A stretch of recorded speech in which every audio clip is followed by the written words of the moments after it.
Bom dia, galera, meus seguidores. Pode olhar aí, meio-dia, hora de advocacia em pauta. Deixa eu ver quem já está por aqui. Vamos chegando aí, galera. Chegando aí para a gente bater um papo nesse horário de almoço, né? Na sexta-feira, que vai ser o dia dos nossos encontros. Talvez a gente mude esse horário para um horário um pouco mais cedo. Mas essa primeira live do nosso Advocacia em Pauta é agora, meio-dia.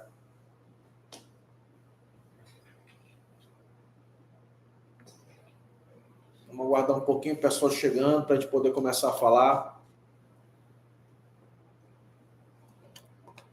Falar um pouco aqui sobre a nossa semana na advocacia, né? O que a gente enfrentou, o que a gente debateu, o que a gente teve que estudar, pesquisar, né?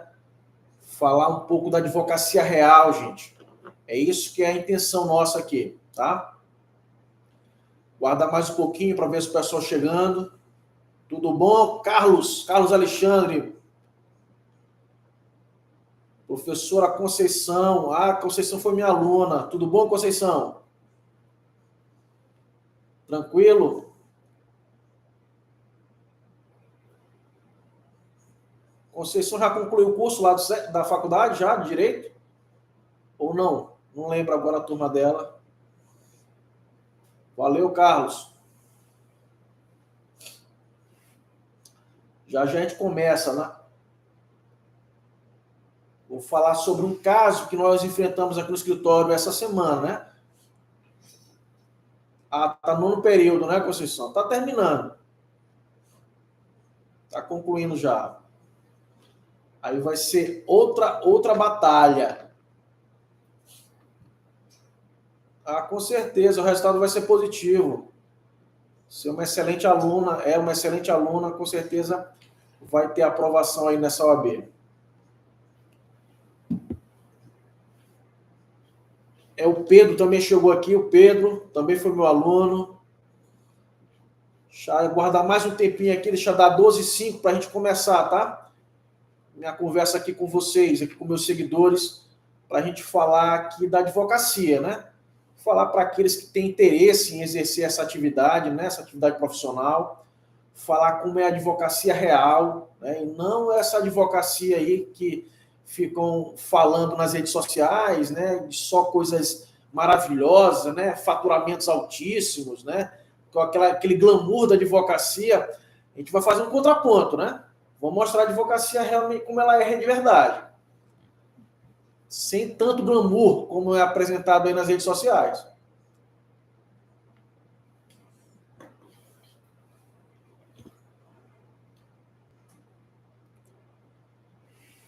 Pois bem, eu vou dar início, gente, é o seguinte. A minha intenção nesse projeto, né? Eu decidi fazer esse projeto de compartilhar toda semana o que aconteceu na minha semana, aquela semana minha na advocacia, exercendo a atividade de advogado, porque eu vejo muito nas redes sociais advogados tratando a advocacia ou falando da advocacia de uma forma que não é a forma que eu vejo na minha atividade diária, né? A advocacia, ela tem suas glórias, né? Suas vantagens, ela tem o seu glamour, né? Mas ela também tem o seu lado de frustrações, ela tem o seu lado de muito trabalho, muita dedicação, ela tem esse enfrentamento cotidiano com os poderes públicos, né, especialmente o poder judiciário, e várias situações concretas que nós passamos no escritório, a gente percebe que a advocacia ela vem passando por um momento não tão glamuroso como se coloca aí nas redes sociais, né, por alguns advogados. Ela vem passando um momento difícil, né? Não está sendo fácil você obter resultados e conseguir ter uma advocacia de retorno elevado, né, de grandes retornos financeiros, né, e também retorno, satisfação pessoal. Pois bem, nessa semana nós tivemos algumas situações que eu vou aqui falar de uma específica com vocês. O tema dessa nossa live de hoje foi falar sobre aplicação de precedente vinculante. Na nossa atividade como advogado, a gente vem percebendo várias decisões já com a aplicação de precedentes vinculantes, a outra parte pedindo para que seja aplicado um entendimento num precedente vinculante, pedindo a suspensão de um processo em decorrência de um precedente vinculante no STJ ou no STF, e isso vem afetando o cotidiano da nossa advocacia, né? No âmbito dos processos, né, no âmbito do contencioso judicial, a aplicação dos precedentes ela vem tendo uma importância e uma relevância muito grande. Então, por isso, a gente precisa entender como aplicar os precedentes, se esse precedente deve ser aplicado, se não deve ser aplicado, e qual o alcance desse precedente, para poder haver aí uma justiça naquilo que a gente está atuando naquele processo. Qual foi o caso aqui que nós enfrentamos essa semana? Nós temos um processo que tramita desde 2015. A ação foi ajuizada no ano de 2015. Nós já estamos no ano de 2024. O processo ainda não se encerrou. A execução, a fase executiva desse processo, ela iniciou no ano de 2021. Então, teve a fase de conhecimento do processo, que foi do ingresso da ação de 2015 até o início de 2021, e em maio de 2021 se iniciou a fase executiva. E estamos nela até então. Nesse processo, nós fizemos o requerimento de cumprimento de sentença, apresentamos os cálculos da execução, né, da condenação, e o juiz intimou, então, a parte executada para poder cumprir a obrigação. A parte executada apresentou impugnação, ela não fez o pagamento, ela utilizou da sua outra opção, né? Nós sabemos que o executado, uma vez intimado no cumprimento de sentença, ele pode cumprir a obrigação pagando, ele pode ficar inerte, não fazer nada, e aí sofrer atos preparatórios de expropriação, como a penhora. Ele pode impugnar a execução, ou seja, apresentar defesa, ou ele pode requerer o parcelamento do débito reconhecendo a dívida. Então, são essas 4 condutas que o executado pode tomar ao ser intimado no cumprimento de sentença. Nesse caso do nosso escritório, a parte executada, ela optou por impugnar, apresentar defesa. E apresenta defesa fazendo depósito do valor da execução. Depósito do valor da execução. Para quê? Para pedir o efeito suspensivo na impugnação, dizendo, olha, excelência, eu estou me apresentando defesa e estou apresentando um depósito do valor da execução. Então, suspenda o processo executivo até ser julgada a impugnação. Foi isso que foi feito nesse caso. O que foi feito, então, pela juíza? O juízo, então, na dúvida em relação a porque a impugnação tratava de excesso de execução, né, dizendo que aquele valor não era o valor devido, a juíza, então, resolveu mandar os autos do processo para a contadoria judicial. Na contadoria judicial, o processo é feito os cálculos, retorna. A juíza manda as partes serem intimadas para se manifestar naqueles cálculos. E nesse caso do nosso escritório, isso foi feito por 3 vezes. Por 3 vezes, os autos do processo foram encaminhados à contadoria judicial para a realização do cálculo do valor devido na execução, e por 3 vezes ele teve que retornar ao cálculo, né, à contadoria, para ser refeito o cálculo. Isso já foi um atraso gigantesco no processo. Processo idas e vindas à contadoria para poder ajustar o cálculo, e o cálculo estava errado. Na última vez que o cálculo é feito, que ele retorna da Contadoria Judicial, nós apresentamos uma petição dizendo, olha, o cálculo tem apenas um equívoco. Não levou em consideração os 10% de honorários sucumbenciais da fase de cumprimento de sentença. Aqueles 10%, gente, está previsto lá no parágrafo 1º do artigo 523 do CPC. Né? Se o executado não paga voluntariamente, ele está sujeito à incidência de 10% de multa e mais 10% de honorários advocatícios. O cálculo veio da Contadoria Judicial, contabilizou os 10% da multa, mas não contabilizou os 10% de honorários. Então, foi nesse sentido a nossa manifestação. Apresentamos uma petição dizendo, olha, o cálculo que veio da Contadoria Judicial apenas errou por não aplicar os 10% de honorários advocatícios, lá do cumprimento de sentença. Beleza. O processo, então, foi concluído para a juíza despachar. E aí vem a seguinte decisão que eu vou compartilhar com vocês agora.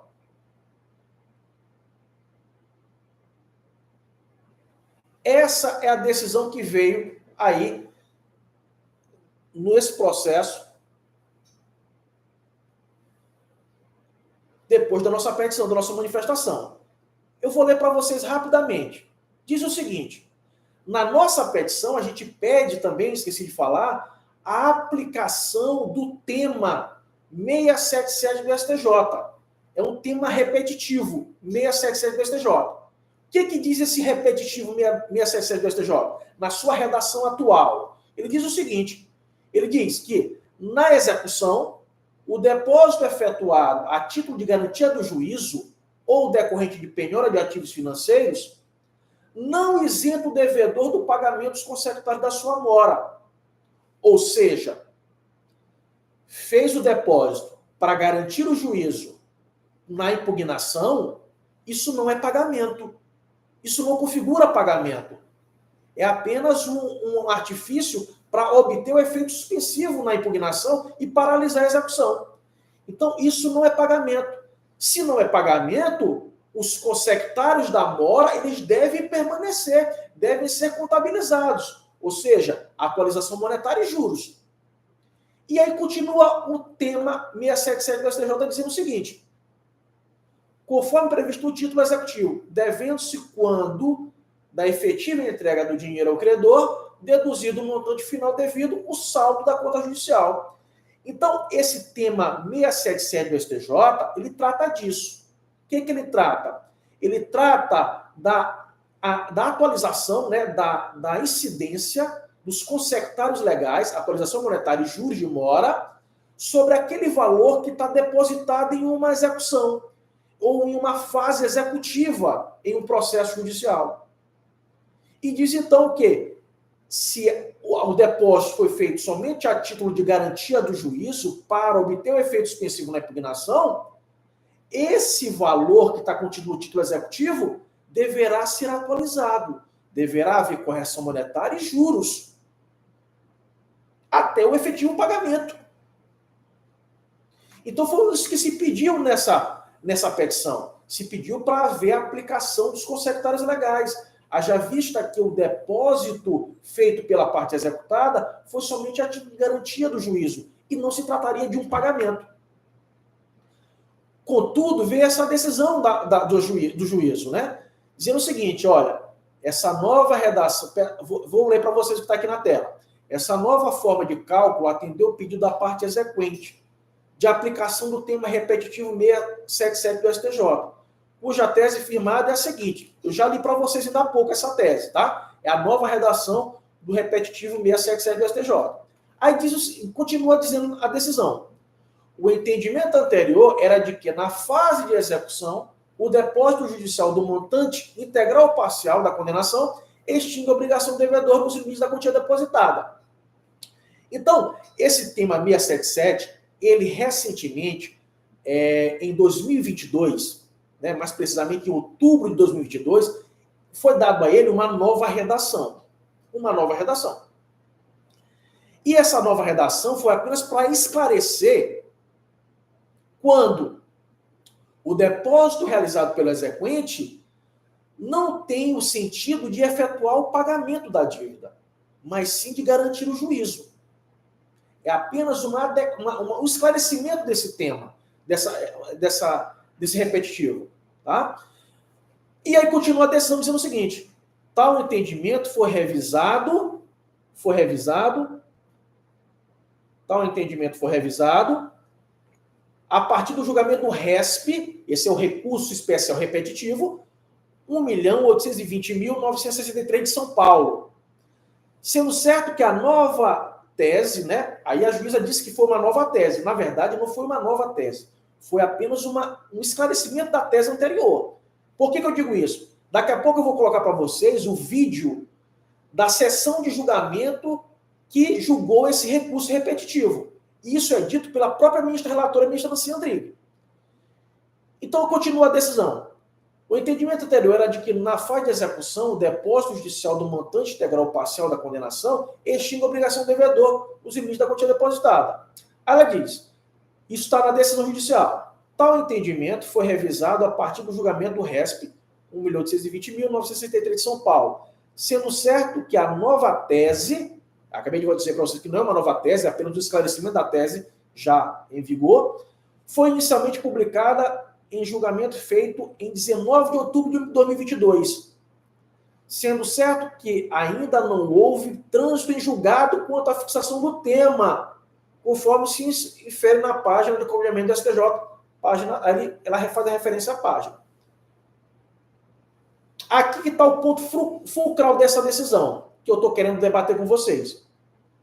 Diz então a decisão: assim, há dois impedimentos para a aplicação da nova redação do tema 677 do STJ. Diz a decisão judicial, nesse meu processo. Há dois impedimentos para a aplicação da nova redação do tema 677 do STJ. Primeiro, porque ainda não transitou em julgado, e aqui a gente vai abrir um parêntese. Indago a vocês.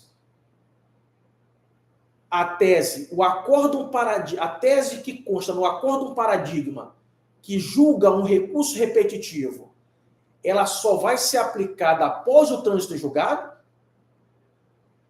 A eficácia dessa tese vinculante, ela só se dá após o trânsito em julgado do recurso repetitivo? É assim que acontece? Não, não é assim. Existe uma celeuma, uma dúvida na doutrina, não na jurisprudência, na doutrina debate isso, se a eficácia da tese vinculante do recurso repetitivo, ela se dá a partir da publicação do acordo ou da publicação da ata de julgamento. Essa celeuma existe. Essa celeuma existe na doutrina acerca do momento de aplicação da tese vinculante, da publicação do acórdão ou da publicação da ata de julgamento. Contudo, o STF já vem dando vários entendimentos, várias decisões para dizer que a publicação da ata da sessão de julgamento já vale, já serve para que haja a aplicação do precedente vinculante, do precedente qualificado. Agora, o trânsito em julgado, ele é irrelevante para a aplicação da tese. Essa questão não existe. E a juíza colocou na decisão que a nova redação do tema 677 do STJ só poderia ser aplicada ao caso após o trânsito em julgado do recurso repetitivo. E não é assim. Basta a publicação do acórdão paradigma que vincula a tese vinculante. E o STF ainda diz mais, que basta, na verdade, a publicação da ata da sessão de julgamento daquele recurso repetitivo paradigma onde que traz a tese vinculante. Então não há que se falar em aguardar trânsito em julgado para a aplicação da tese vinculante do recurso repetitivo, como está nessa decisão. Aqui já está um equívoco na decisão. Já tem um equívoco bem aqui. Mas ela diz mais. Ela diz também ainda que, além de não ter havido trânsito em julgado, o depósito foi realizado antes da mudança da redação do tema repetitivo 677 do STJ. Ou seja, a sentença diz o seguinte, essa decisão diz o seguinte, que a tese, ainda que fosse aplicável, ela teria que ser aplicada para os depósitos posteriores à tese. A nova redação da tese do repetitivo 677 do STJ. Aí o que eu fiz? Eu fui procurar a decisão para ver se havia tido no julgamento do acórdão que deu nova redação ao tema repetitivo 677 do STJ, se tinha havido modulação dos efeitos. Se tinha havido modulação dos efeitos. Já já vou mostrar para vocês o vídeo da sessão de julgamento. Antes disso, eu vou colocar aqui para vocês o dispositivo legal que está no CPC. Tá? O que consta no CPC. Olha aí. Artigo 1040 do Código de Processo Civil. Ele diz o seguinte: publicado o acórdão paradigma, aí ele vai colocar o inciso 1, 2, 3 e 4, para dizer o que tem que ser feito. Inciso 1, publicado o acordo paradigma, o presidente ou vice-presidente do tribunal de origem negará seguimento aos recursos especial ou extraordinário sobrestados na origem, se o acordo recorrido coincidir com a orientação do Tribunal Superior. Inciso 2, o órgão, publicado o acordo paradigma, o órgão que proferiu o acordo recorrido na origem reexaminará o processo de competência originária, a remessa necessária ou recurso anteriormente julgado, se o acordo recorrido contrário à orientação do Tribunal Superior. E aí vai mais o inciso 3 e inciso 4. Vocês lerem todos esses 4 incisos do artigo 1040 do CPC, vocês vão perceber que a eficácia do precedente vinculante, ela se dá da publicação do acordo paradigma que vincula a tese, que veicula a tese. E não do trânsito em julgado, como está na decisão judicial. Então, a gente, ao atuar na advocacia, a gente tem que prestar atenção nisso. Tem que saber como esses precedentes vinculantes vão ser aplicados, quando eles devem ser aplicados, se houve modulação dos seus efeitos ou não. Porque isso vai influenciar diretamente nos casos judiciais que estão sob a nossa condução como advogado e sob a apreciação do Poder Judiciário. Então isso é muito importante. É muito importante. Então o advogado hoje ele tem que conhecer os precedentes vinculantes e tem que conhecer essas nuances. Se ele é aplicável àquele caso, se não é. Se ele é aplicável, desde quando ele deveria ser aplicado ou não. Se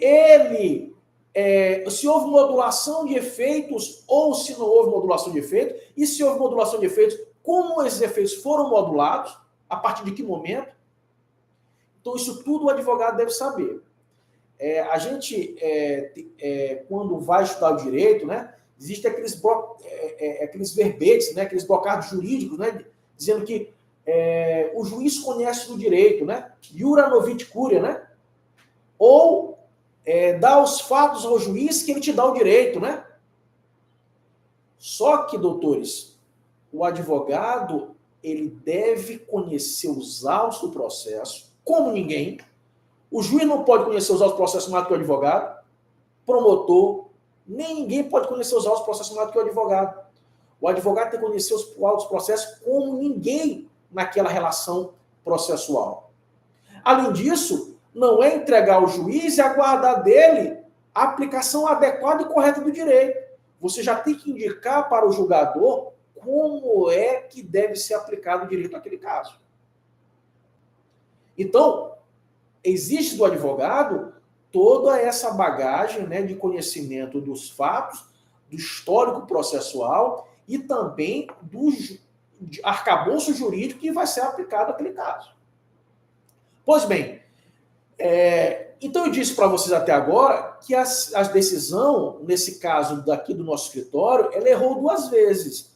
Ela errou porque disse que a nova redação do tema 677 do STJ não poderia ser aplicada, porque somente deveria ser aplicada depois que o acordo do recurso repetitivo tivesse transitado em julgado. Isso não é verdade. Está bem aqui o artigo 1040 do CPC, que não deixa mentir.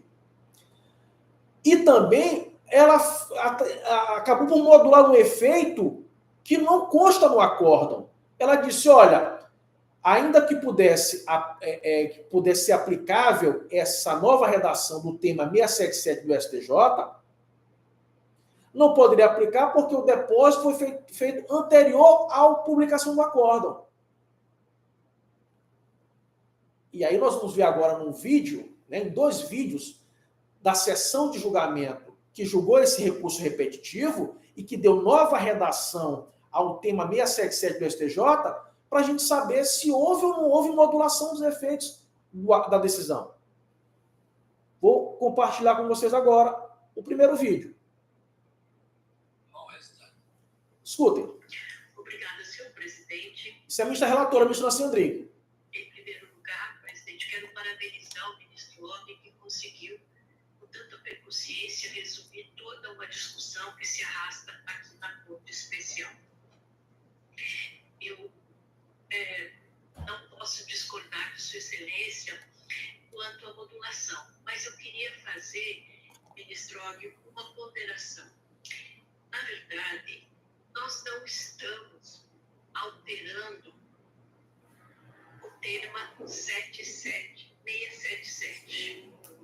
Nós estamos apenas redigindo mais claramente, porque da forma que nós redigimos anteriormente, não conseguiu causar ou gerar uma segurança para os jurisdicionados. Os juízes acabaram entendendo ou interpretando de uma forma diferenciada. Em outras palavras, permanece válido o entendimento do julgamento feito originalmente no S.348.640 do Rio Grande do Sul, da relatoria do ministro Sanseverino, de que, na fase de execução, o depósito judicial do montante integral ou parcial da condenação extingue a obrigação do devedor nos limites da quantia depositada. O que o nosso voto faz? Apenas esclarece que, se o depósito for parcial ou a título de garantia, o devedor não fica liberado dos consecutários próprios da sua obrigação, conforme previsto no título executivo. Então, eu penso que nós poderíamos, não sei se o ministro Logge concordaria, estabelecer que os efeitos desta decisão seriam de hoje para o futuro, mas eu deixo para os colegas resolverem de acordo com os 3 itens colocados, muito bem colocados por Sua Excelência o ministro Logge, que seja os depósitos atentando para os depósitos efetuados depois da publicação. Segundo, se já começou a discussão sobre o valor do depósito, ou então retroagem até a data de vigência do CPC. Então, eram essas as palavras, senhor presidente, que eu deveria acrescer. Muito obrigada. Agradeço a Vossa Excelência, ministro Logge. Título executivo. Então, eu penso que nós poderíamos, não sei se o ministro Logge concordaria, estabelecer que os efeitos desta decisão seriam de hoje para o futuro, mas eu deixo para os colegas resolverem de acordo com os 3 itens colocados, muito bem colocados por Sua Excelência o ministro Logge, que seja os depósitos atentando para os depósitos efetuados.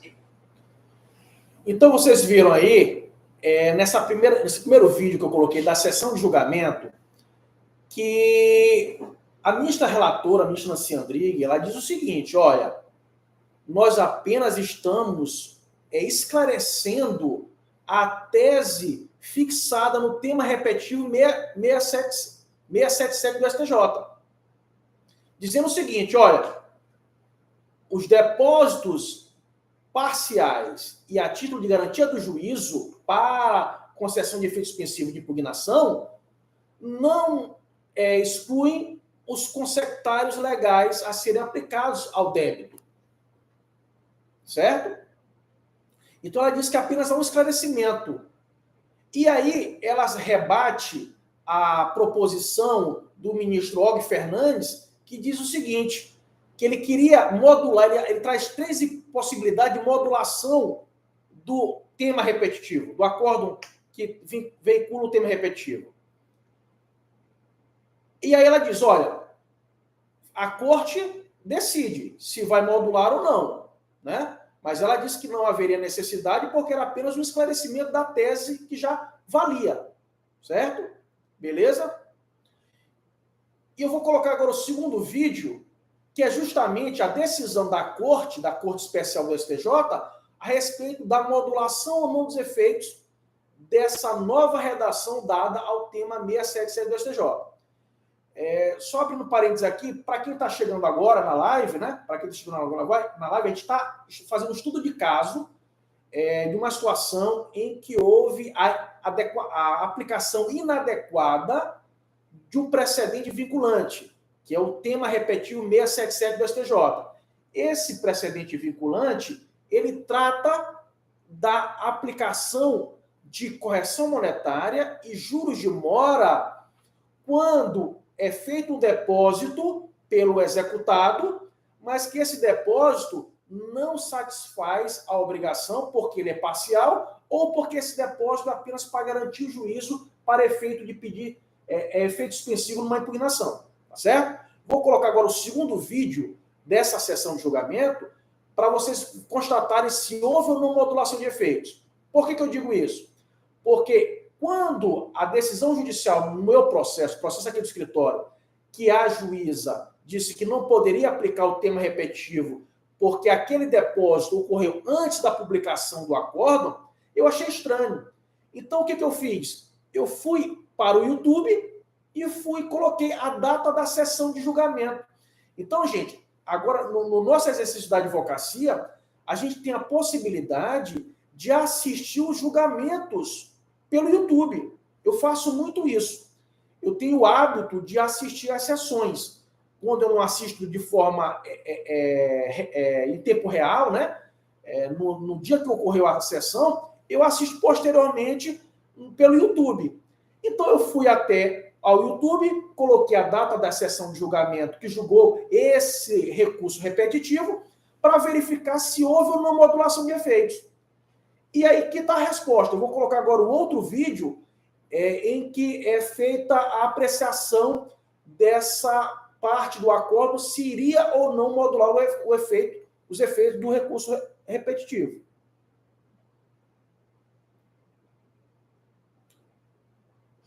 Contra a modulação. Presidente, eu pediria só um minuto aqui. Ouça. Uma consideração, pode ser muito curto. Vou falar com vocês. Bom, se eu entendi, o ministro Noronha vota tal com a ministra Nancy, inclusive no sentido da modulação, mas só com efeitos prospectivos, é isso? Não, a ministra Nancy não modula. Ela modula, ela modula, ela terminou. Vossa Excelência pode esclarecer, ministra Nancy, por gentileza?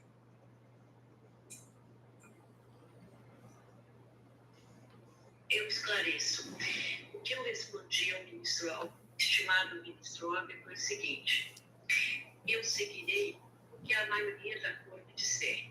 Por isso que eu pedi que primeiro se decidisse se haveria necessidade da modulação. Porque, pelo meu voto, eu não vi, quando fiz o meu voto, necessidade da modulação. Se a Corte decidir que deve modular, e obviamente eu acompanharei, ministro Og, a minha primeira sugestão, então, se havendo modulação, deveria ser a partir de hoje.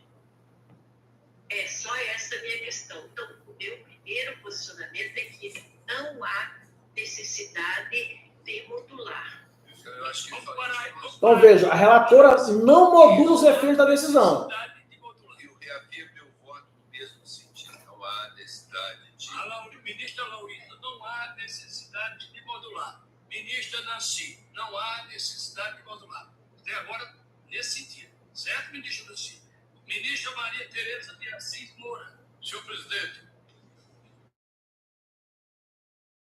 eu estou entre o grupo que ficou vencido, mas quero sugerir que, se for aprovada a modulação, eu votaria por ela, não se faça referência ao início ou não da vigência do Código de Processo Civil. Por quê? Porque nós estamos tratando de uma matéria que é de direito material, é irrelevante a vigência ou não do Código de Processo Civil. Então, eu tiraria o item 3 da modulação e aquele item... A matéria de direito material são os juros, né? Juros e correção monetária, que estão previstos lá no Código Civil. Ao CPC de 2015. Eu entendi, ministro. Nós estamos tratando de tema de direito material. Eu entendi, mas só que seria já uma outra parte. Não, eu digo dentro da modulação, aprimorando a proposta de... Porque ainda agora está decidido se não há necessidade de modulação. Se for vencedor que não há necessidade de modulação, não é isso que eu digo assim, já está resolvido. Então, agora, há necessidade de modulação, aí vamos discutir, não é isso? Vamos discutir. Não há necessidade de modulação, sem discussão. Não há necessidade. Quem está falando? Quem está falando?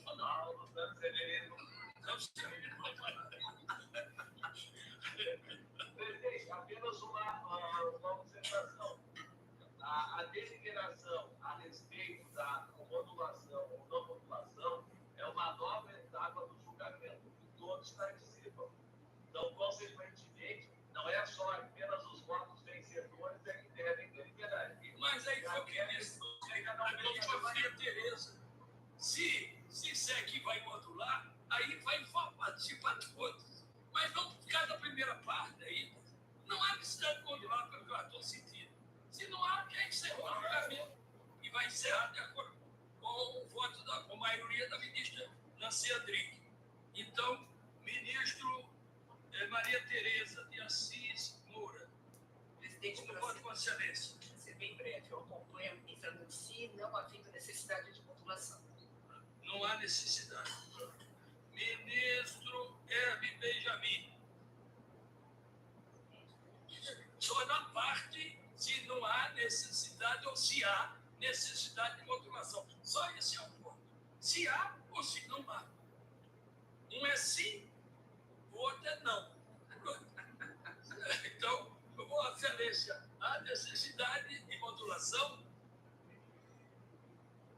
Presidente, Ok. eu observo que há divergência do próprio STJ, ou seja, não acerca da compreensão da nossa jurisprudência. Não é divergência que se põe apenas nas instâncias ordinárias. Por isso, e eu acompanho a proposta feita pelo ministro Lopes antes, de modulação, e aí, ministro Lopes, em vez de modulação a partir de 2015, modulação a partir de hoje. Eu acho que é uma hipótese que foi alertada.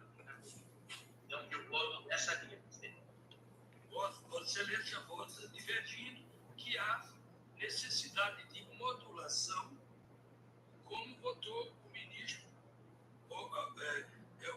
Mas aí, se assim não se puder, está para Vossa Excelência dentro. Há necessidade de modulação.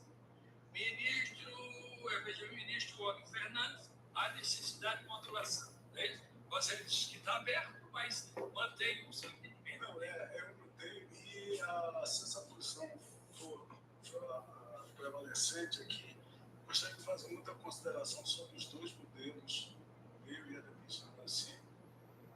A seguir, depende do resultado. Ministro Luiz Felipe Salomão. Não, ministro, Não é isso. Se há necessidade de modulação, não é isso? mas ele Não, só peraí, vai 2 segundos. Ministro Jorge Moça. Senhor presidente, questão de coerência, eu votei a Essa é a sessão de julgamento que deu nova redação ao tema repetitivo 677 do STJ. Os ministros estão tratando se modulam ou não os efeitos do acórdão, do recurso repetitivo. Vota o ministro Benedito, tem razão nessa parte. Como vota o ministro Benedito Gonçalves? Inicialmente, o presidente saiu da corte de eventos manifestando, chefe público, servidores e acompanhava todos. Não era a relação. E agora, pronto. Ganhou não modulação e fica nos termos do voto da ministra Nancy Andrighi por maioria. E na certidão constará vencidos e vencedores. Não, mas todos têm que votar sobre a modulação. Não, mas não há necessidade, então você vai votar o que já foi decidido. Não há necessidade de modulação. Mas só tem 5 votos contra a modulação, presidente.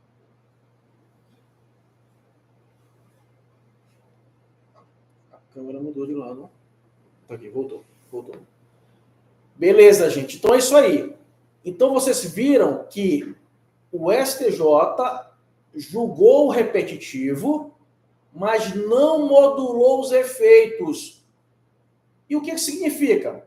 Significa que o tema repetitivo deve ser aplicado imediatamente. Deve ser aplicado imediatamente para todos os casos que tratam sobre aquela matéria. Então, nesse caso daqui do escritório que eu mostrei para vocês ainda há pouco, equivocou-se o julgador. Equivocou-se por quê? Primeiramente porque entendeu que o repetitivo só poderia ser aplicado após o trânsito em julgado. Isso não é verdade. Tem que ser aplicado após a publicação do acordo ou até mesmo da ata de julgamento daquele acordo, da sessão de julgamento daquele acordo. Segundo, a decisão, nesse caso concreto aqui do escritório, a juíza disse que, olha, não poderia ser aplicado também porque o depósito na fase executiva foi feito antes da publicação do acordo. Ora, o STJ, na sessão de julgamento, ele não modula os efeitos. E se ele não modula os efeitos, se aplica a todos os casos imediatamente, independentemente se o depósito for realizado antes ou depois da publicação do acordo que deu nova redação ao tema repetitivo 677 do STJ. E o que nós fizemos, gente? Nós fizemos primeiramente o embargo de declaração, apontando essas circunstâncias para o julgador, para que ele pudesse verificar a obscuridade naquela sua decisão e pudesse modificá-la, certo? Dar efeitos infringentes aos embargos de declaração, para poder dar o tratamento adequado à aplicação do tema repetitivo 677 do STJ. Essa questão é muito interessante, muito importante, gente, porque recentemente nós fomos contratados aqui no escritório para fazer a defesa de um cliente e eu observei que a parte exequente deu entrada no requerimento de cumprimento de sentença no ano 2019 e nunca tinha feito a atualização do cálculo. Nós estamos em 2024, esse nosso cliente foi citado para realizar o pagamento do valor da execução que foi feito o cálculo lá em 2019. Então, nós, advogados, não podemos vacilar, não podemos deixar de aplicar o direito corretamente, né? Aplicar os precedentes vinculantes, realizar o cálculo devidamente, para não causar também prejuízo para o nosso cliente e para nós mesmos, certo? Então, esse era o caso que eu queria tratar com vocês, né? Tratamos desse caso, né, da aplicação do precedente vinculante que está no tema 677 do STJ, vimos que o julgador aplicou indevidamente, inadequadamente, e nós temos a obrigação, né, de nos inteirar de como esse precedente ele deve ser aplicado, de se houve modulação ou não, né, se ele se adequa, se aplica ou não àquele caso concreto, para poder indicar ao julgador como ele deverá aplicar esse tema repetitivo. É isso que eu queria tratar com vocês. Nós vamos permanecer com nossas lives todas as sextas-feiras. Talvez o horário não seja mais meio-dia, pois a gente possivelmente vai antecipar. E para tratar da advocacia real, na advocacia que a gente lida no dia a dia, né? E a gente vai sempre expor para vocês uma situação que nós vivenciamos ou um caso prático que nós enfrentamos para poder compartilhar com vocês um pouco da experiência do nosso cotidiano, tá? Na advocacia. Agradeço a atenção de todos e próxima sexta-feira vai ter mais um novo encontro e esse programa aí de Advocacia em Pauta será aí perdurar por um bom tempo, tá? Eu tenho esse interesse, essa necessidade de compartilhar com vocês a advocacia real, não essa fantasiosa que está aí pelas redes sociais. Agradeço, uma boa sexta-feira a todos e um bom final de semana.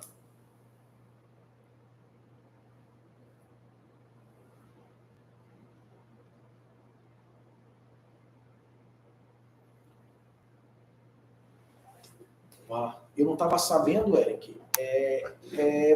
Pausar o vídeo, ó. Tinha que apertar de novo e apertar para